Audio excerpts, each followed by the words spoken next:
Hi there, I'm a man in my early 50s.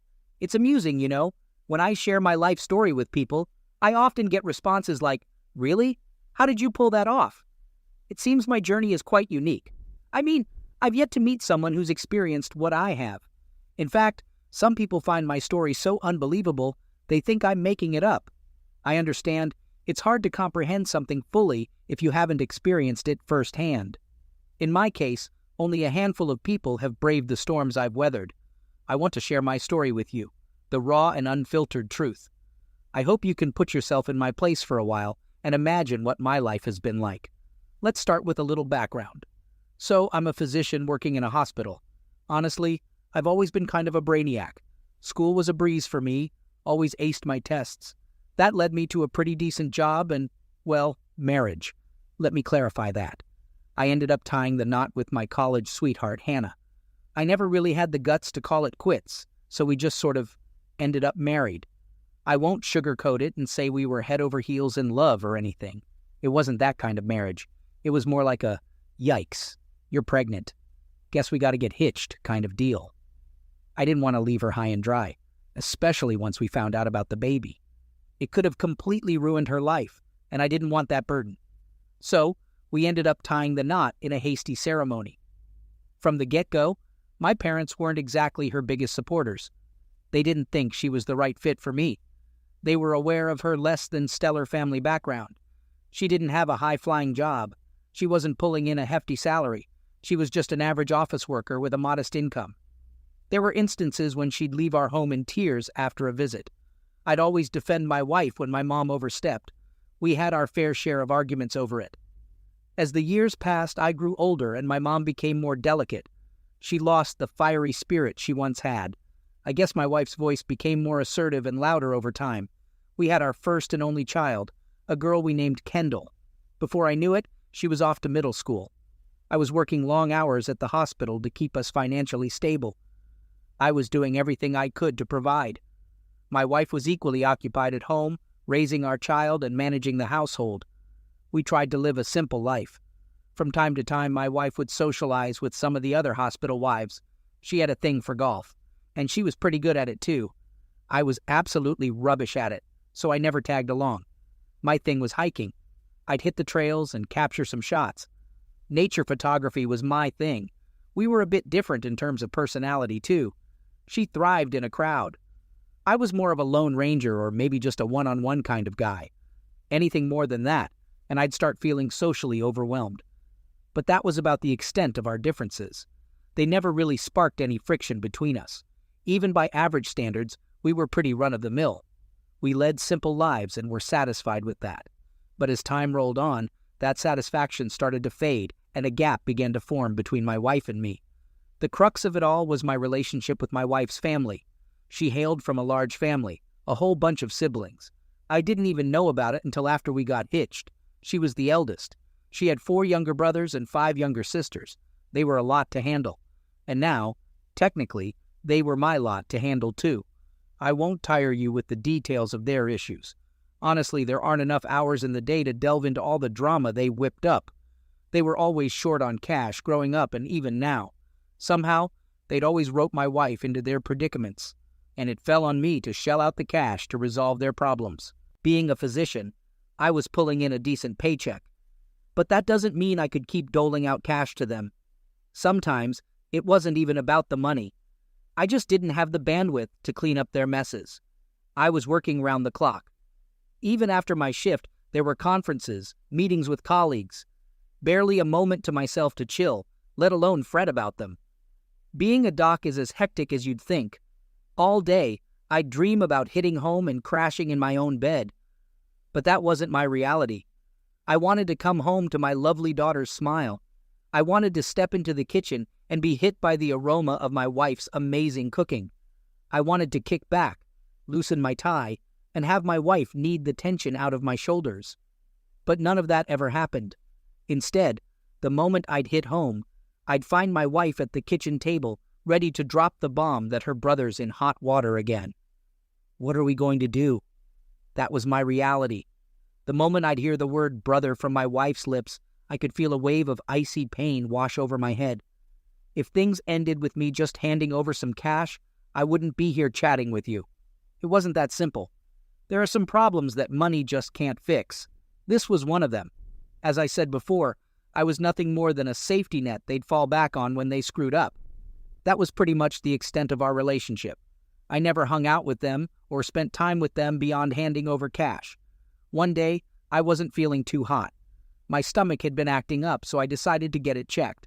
After an endoscopy, I was told I had a stomach ulcer. These days, it's not uncommon to hear about folks getting diagnosed with all sorts of stomach issues like fatty liver or gastritis. A stomach ulcer can be a real pain, literally. It's something a lot of people have dealt with. The symptoms can be pretty rough, so it's crucial for the person dealing with it to get the support and care they need from their family, if possible. After the checkup, I headed back to an empty house. My daughter was out with her buddies and my wife was nowhere to be seen. I whipped up a meal for myself and was just sitting down to eat when my wife walked in. She was decked out in her golf gear. When I asked her where she'd been, she said, "Oh, just played a few rounds with the hospital director's wife."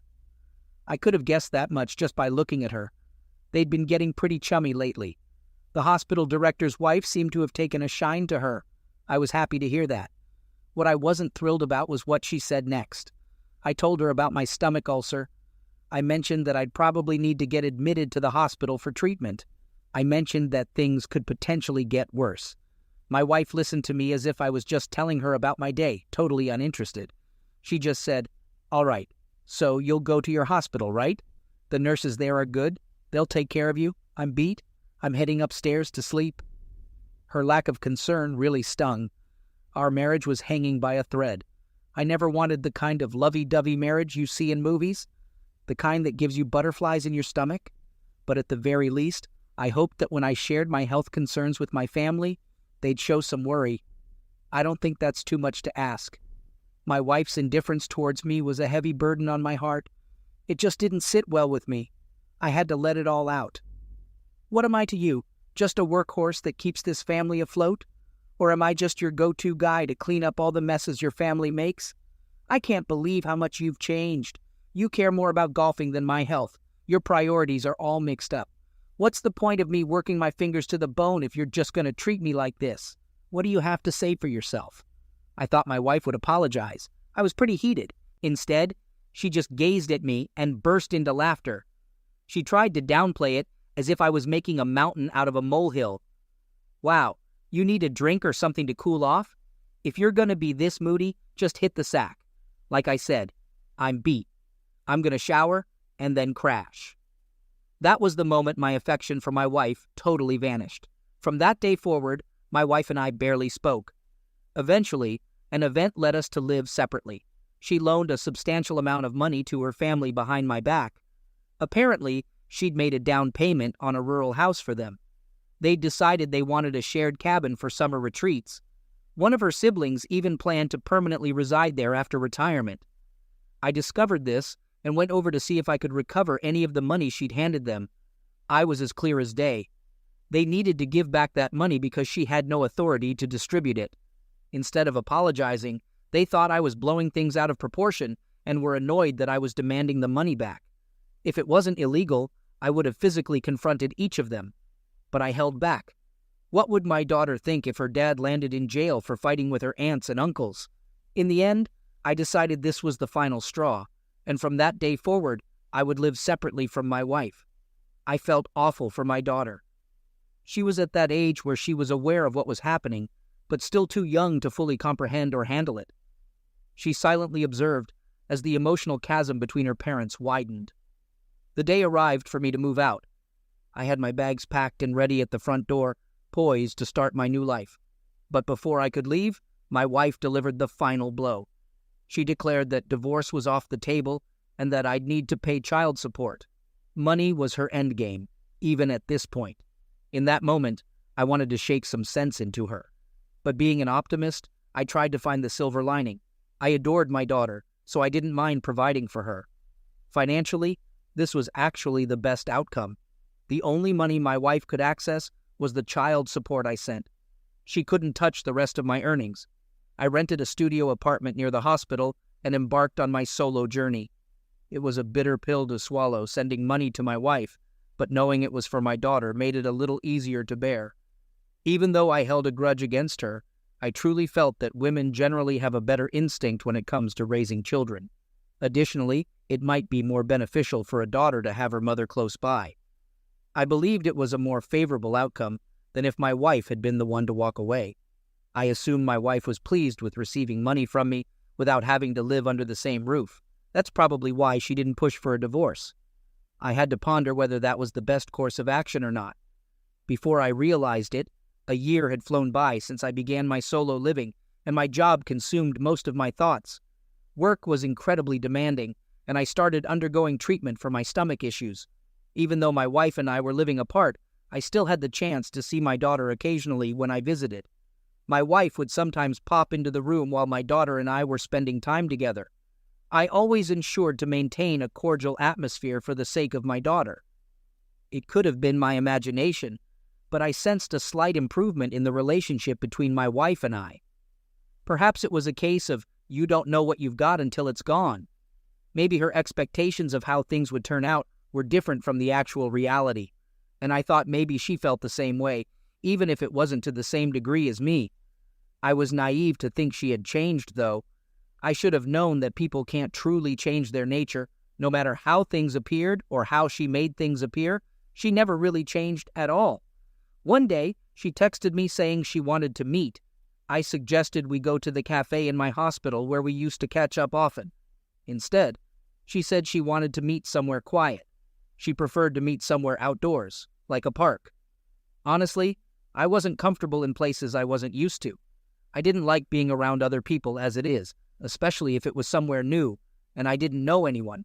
I had a bit of social anxiety. I liked meeting in the hospital because it was a familiar environment, and I don't know. I just felt more at ease there. I agreed to meet her where she wanted. When I got there, she pulled a manila envelope out of her bag and took out some documents. My heart was pounding. I asked her if that was what I thought it was, and she said yes. I said, "Why now? What changed?" Things have felt less stressful in the past year that we've been apart. I've come to understand the significance of family, and I thought you shared that sentiment. But you haven't felt any of that, have you? She just looked at the papers and said nothing. I pressed on. "Is there another guy in the picture?" She stayed mum. "Don't just sit there in silence. I deserve to know what's going on in your mind. If there's someone else, does Kendall know?" She finally broke her silence. "There's no one else. It's just that being with you has become too overwhelming." I was at a loss for words. I told her I needed time to process it all, and I did. Is this abrupt divorce really the solution? Is continuing to live separately the best course of action?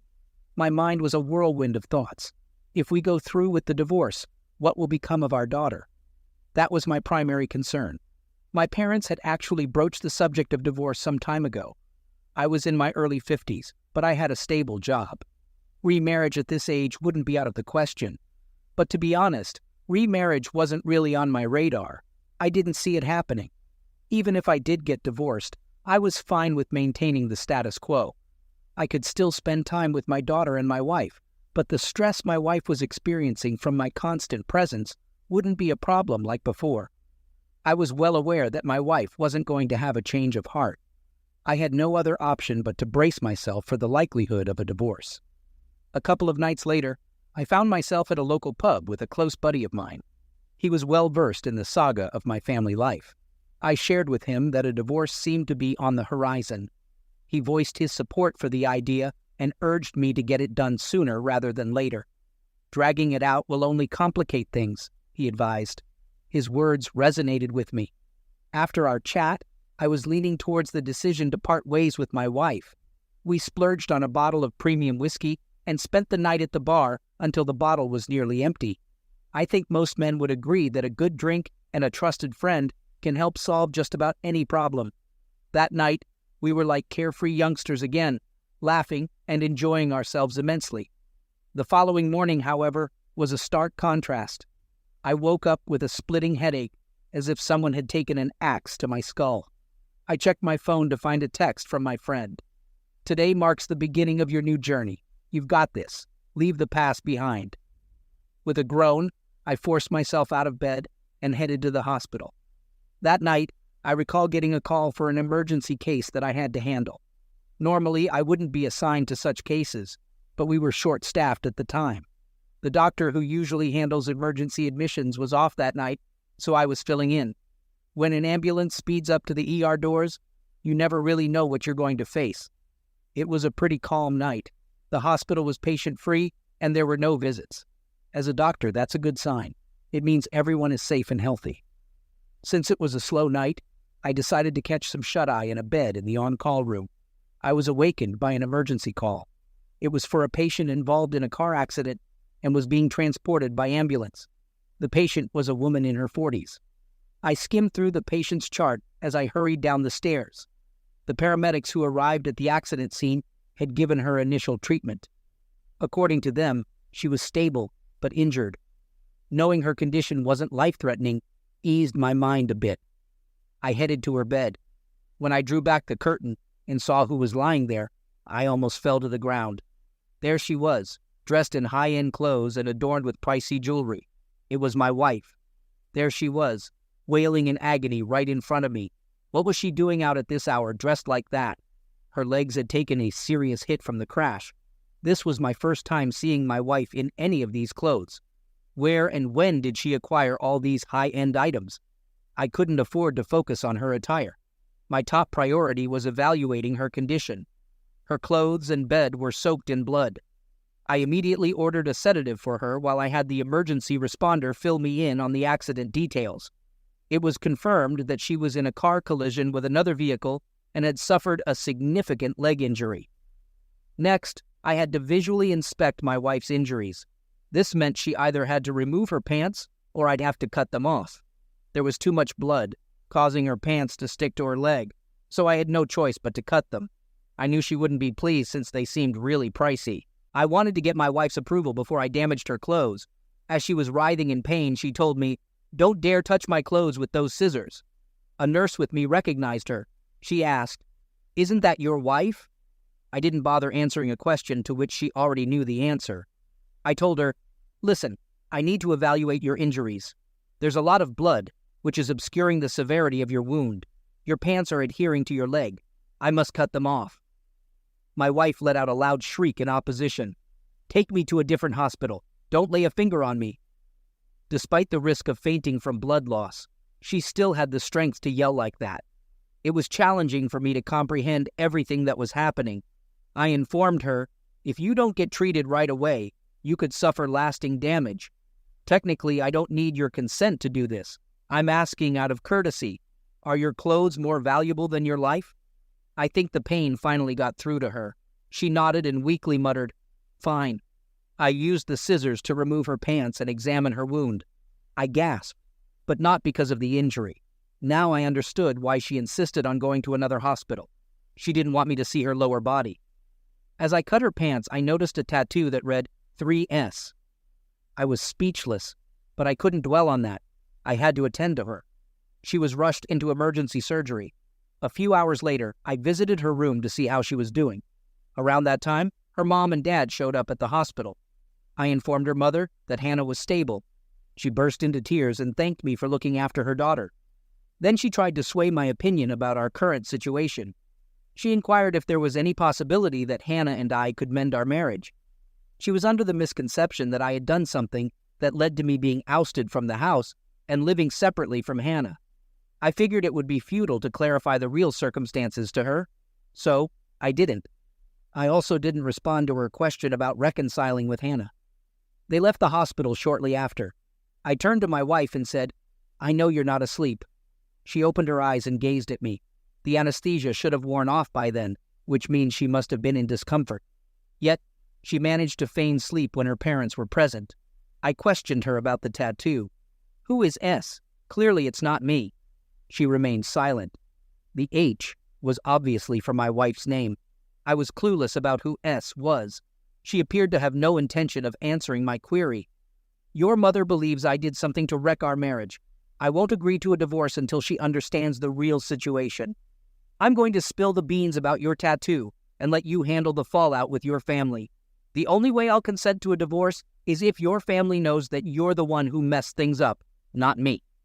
My wife burst into tears. She pleaded with me not to involve her family. She promised she'd spill the truth.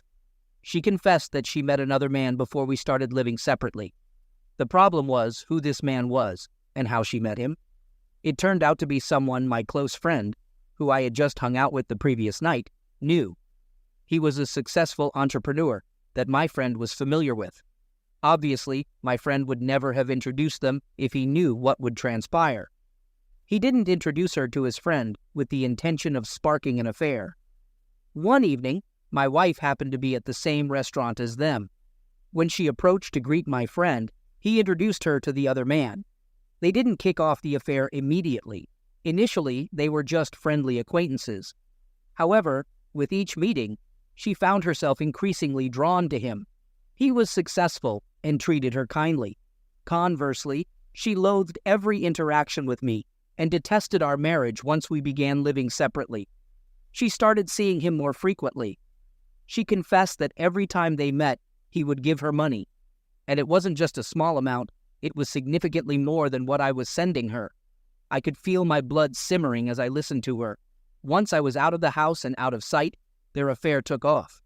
They both knew they had crossed a line they couldn't uncross. They were causing irreparable harm. The night their affair began, the businessman suggested we should get matching tattoos. Initially, my wife resisted, but the businessman persisted, arguing, "You don't love me. If you do, prove it." He claimed that if she got a tattoo of his initial, it would push her to divorce me, and they could be together. Despite her reservations, she agreed. That night, they went to a tattoo shop and got identical tattoos. I was speechless after hearing her story. I just stared at the floor in silence. I had spent every moment of my life working tirelessly to support her and our family. I felt like I was aimlessly floating in the middle of the ocean. She then revealed the real cause of her accident. She was driving home after meeting him, texting while driving, and got hit after running a red light. Now, I knew the whole truth. Now, I had a valid reason to finally divorce her. Fortunately, I had the foresight to record our entire conversation. It was my only safeguard against her potentially twisting her story or pinning the blame on me for the divorce. I had to snap out of being her husband and resume my role as a doctor. I treated my wife as I would any other patient. She was discharged from the hospital the next day. I met up with my friend and confronted him about what my wife had revealed.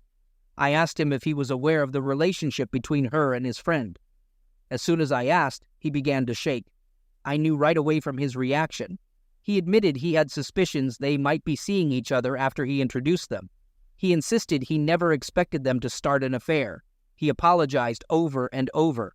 When I questioned why he hadn't informed me sooner, he said he was concerned about how I would react. He admitted he suspected they were growing close and something might be happening. He thought the news would be too much for me to bear, so he chose to stay silent. I landed a punch right on his face. "What kind of friend does that? How could you keep this from me?" I yelled at him. His face was a mix of blood and tears. From the floor, he clung to my leg, pleading for my forgiveness. There we were, two men in our 50s, brawling on the floor of a high-end cocktail bar. The bar staff rushed over to intervene. All eyes in the bar were on us, but I couldn't care less about the onlookers. My friend was begging for forgiveness, admitting he'd made a colossal error and should have foreseen the consequences. He accepted full responsibility in an attempt to make amends. He handed me the businessman's contact details. I was determined to confront him about his despicable act of seducing another man's wife. My heart pounded as I dialed the number. This is Hannah's husband. Am I speaking to the lowlife who's trying to force a divorce so he can swoop in and marry my wife? Better get a good lawyer, because I'm going to sue you for every penny you've got. He was taken aback and tried to claim I had the wrong number before hanging up. I recorded our brief exchange. What a spineless act. I expected him to at least have the guts to stay on the line and face the music. He sounded terrified.